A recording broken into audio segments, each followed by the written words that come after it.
Bismillahirrahmanirrahim. Assalamualaikum warahmatullahi wabarakatuh.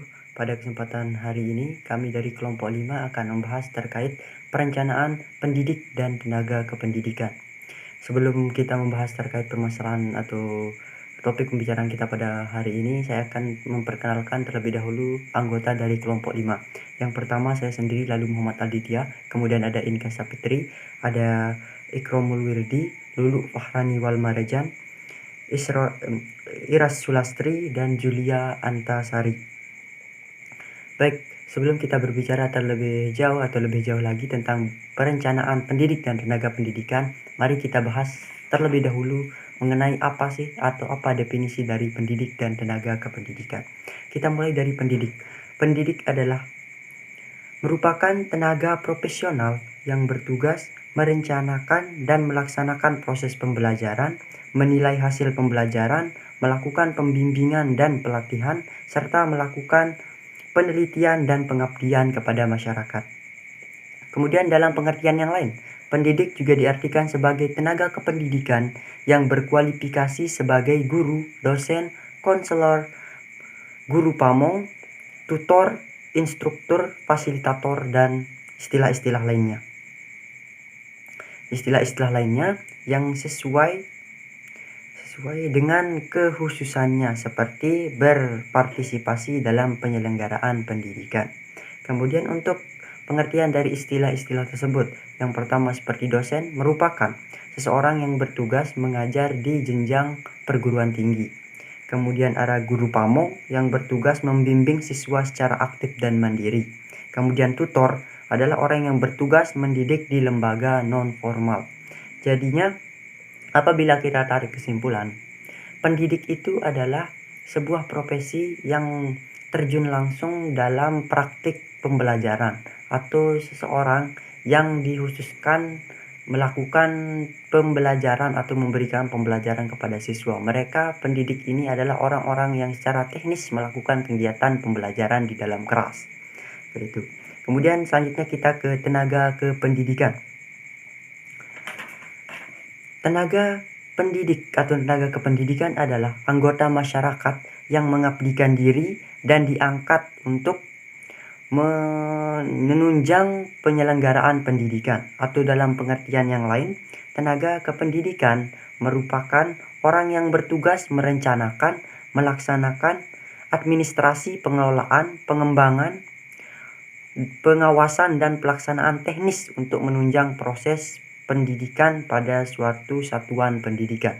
Jadi dapat disimpulkan bahwa tenaga kependidikan ini adalah semua orang atau semua pihak yang berperan di dalam pelaksanaan pendidikan dalam satuan pendidikan, entah itu dalam hal teknis atau hal administratif atau hal-hal yang lain sebagainya. Jadi semua unsur penunjang jalannya pendidikan itulah yang disebut dengan tenaga kependidikan.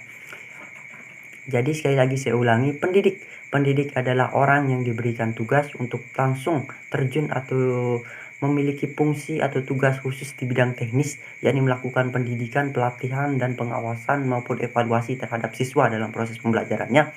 Dan kemudian semua pihak-pihak atau orang-orang yang berperan ataupun ikut serta dalam berjalannya proses pendidikan, baik itu dalam teknis belajar mengajar maupun administrasi, penyediaan sarana prasarana dan pelayanan lainnya, itulah yang disebut sebagai tenaga kependidikan. Mungkin hanya itu saja yang dapat saya sampaikan. Sekian, assalamualaikum warahmatullahi wabarakatuh. Baik, assalamualaikum warahmatullahi wabarakatuh. Di sini saya akan menjelaskan tentang sistem perencanaan tenaga pendidik dan kependidikan. Menurut Davis dan Werther, perencanaan tenaga pendidik dan kependidikan atau sumber daya manusia adalah suatu perencanaan yang sistematik tentang perkiraan dan kebutuhan pengadaan pegawai. Perencanaan sumber daya manusia merupakan serangkaian kegiatan yang dilakukan untuk mengantisipasi dan memenuhi kebutuhan dan permintaan tenaga kerja yang dibutuhkan oleh suatu organisasi sekolah. Dalam perencanaan tenaga pendidik dan kependidikan, sasaran yang akan dituju merujuk pada asumsi dan struktur jenis tenaga kerja masa depan yang ditunjukkan pada semua jenjang pendidikan. Lembaga-lembaga yang terkait dalam kerangka perencanaan pendidikan untuk memenuhi tenaga kerja antara lain adalah sebagai berikut. Saya akan membacakannya. Yang pertama, Badan Perencanaan Pembangunan Nasional. Yang kedua, Badan Perencanaan Pembangunan Daerah. Yang ketiga, Biro Perencanaan Departemen Pendidikan. Yang keempat, yakni perguruan tinggi. Yang kelima, Departemen atau Dinas Tenaga Kerja. Yang terakhir, yakni pihak sekolah. Sebuah perencanaan yang baik hendaknya memperhatikan sifat-sifat kondisi yang akan dihadapi, di mana keputusan dan tindakan yang akan dilaksanakan. Keputusan yang diambil untuk melakukan tindakan selama waktu tertentu atau sesuai dengan jangka waktu perencanaan, agar penyelenggaraan sistem pendidikan menjadi lebih efektif dan efisien, serta menghasilkan tenaga pendidik yang lebih baik dan relevan dengan kebutuhan pembangunan. Sekian. Bismillahirrahmanirrahim. Assalamualaikum warahmatullahi wabarakatuh. Nama saya Inka Safitri dengan NIM E1E019157. Di sini saya akan melanjutkan materi dari Saudara Ikrom dan akan membahas tentang materi tujuan perencanaan tenaga pendidik dan kependidikan. Langsung saja, yaitu tentang tujuan perencanaan tenaga pendidik dan kependidikan berbeda dengan perencanaan sumber daya manusia pada konteks bidang bisnis. Di dunia pendidikan, tujuan perencanaan SDM lebih mengarah pada pembangunan pendidikan yang bermutu, membentuk SDM yang handal, produktif, kreatif, dan berprestasi. Syaifuddin menyebutkan bahwa tujuan perencanaan tenaga pendidik dan kependidikan adalah agar sekolah mampu mengatasi kelemahan-kelemahannya sendiri. Selanjutnya yaitu secara kesinambungan menyelesaikan program pendidikan sekolah terhadap kebutuhan kehidupan pelajar peserta didik dan persaingan terhadap kehidupan masyarakat secara sehat dan dinamis. Selanjutnya yaitu menyediakan untuk kepemimpinan yang mampu mewujudkan human organization yang pengertiannya lebih dari human relationship pada setiap jenjang manajemen organisasi pendidikan nasional. Nah, dari apa yang dikemukakan oleh Syaifuddin ini, maka dapat diambil kesimpulan bahwa tujuan perencanaan tenaga pendidikan dan kependidikan secara umum adalah bahwa yang pertama, memungkinkan organisasi mendapat dan mempertahankan tenaga kerja yang cakap, dapat dipercaya dan memiliki motivasi yang tinggi. Nah, selanjutnya yaitu meningkatkan dan memperbaiki kapasitas yang dimiliki oleh karyawan. Terus yang terakhir yaitu mengembangkan sistem kerja dan kinerja yang tinggi meliputi prosedur perekrutan dan seleksi yang ketat, sistem kompetensi dan insentif yang disesuaikan dengan kinerja, membangun manajemen serta aktivitas pelatihan yang berkaitan dengan kebutuhan organisasi dan individu. Sekian dari saya. Materi selanjutnya akan dijelaskan oleh saudari Lulu Fahrani Walmarjan. Sekian. Assalamualaikum warahmatullahi wabarakatuh. Perkenalkan, nama saya Luluk Fahrani Walmarjan.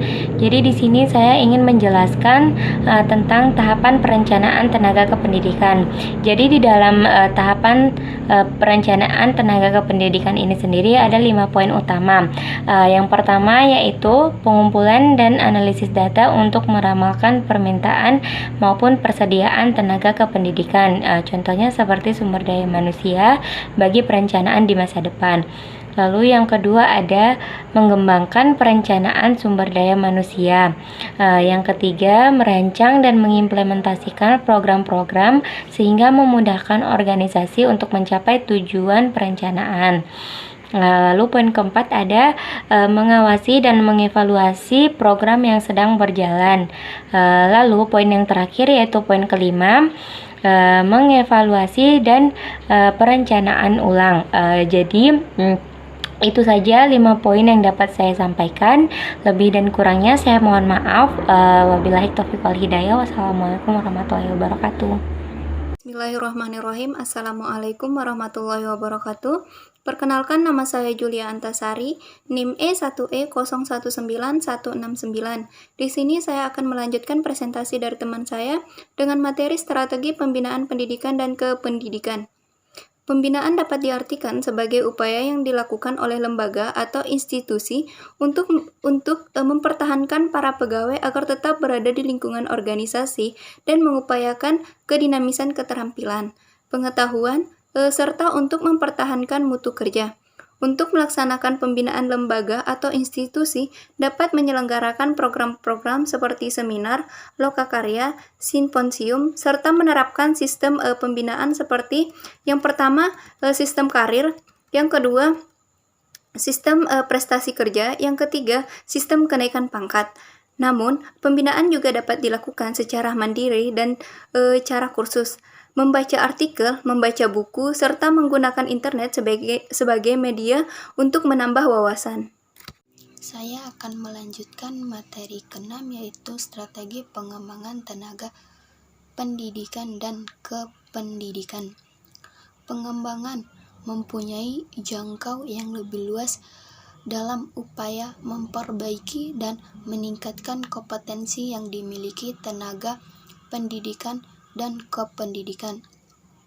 Pengembangan lebih detail berakat pada peningkatan kemampuan melalui jalur formal dengan jangka waktu yang panjang.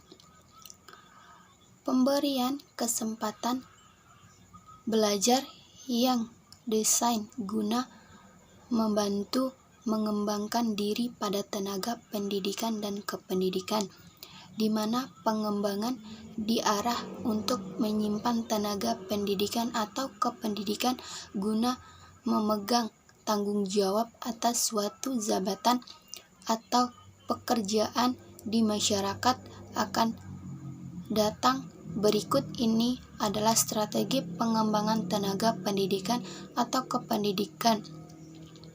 Strategi pengembangan tenaga pendidikan dan kependidikan meliputi proses dan langkah-langkah yang cukup kompetensi.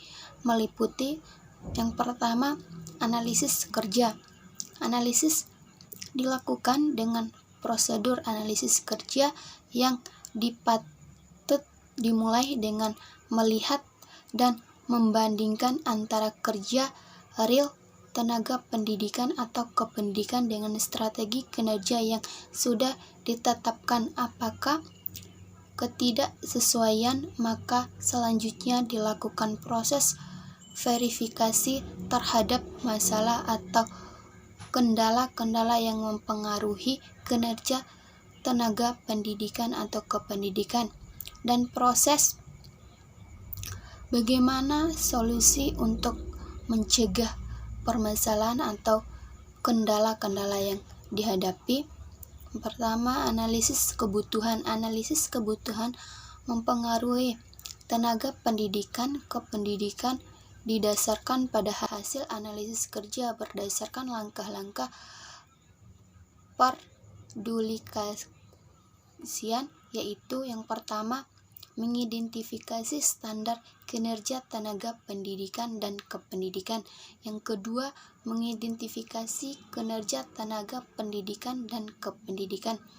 Yang ketiga yaitu mengidentifikasi kebutuhan pengembangan tenaga pendidikan dan kependidikan. Analisis sumber daya. Ada beberapa macam sumber daya yang diperlukan dalam pengembangan SDM tenaga kependidikan atau kependidikan, yang itu yang pertama, sumber daya manusia. Kajian mengenai SDM ini meliputi jumlah tenaga pendidikan atau kependidikan serta pihak-pihak yang terkait di dalamnya. Yang kedua, biaya kependidikan tenaga pendidikan atau kependidikan dipengaruhi oleh faktor biaya. Betapa idealnya tujuan pengembangan jumlah biaya yang tersedia selalu menuntut para perencana menyesuaikan yang perlu agar program-program yang tertawarkan tetap terjangkau.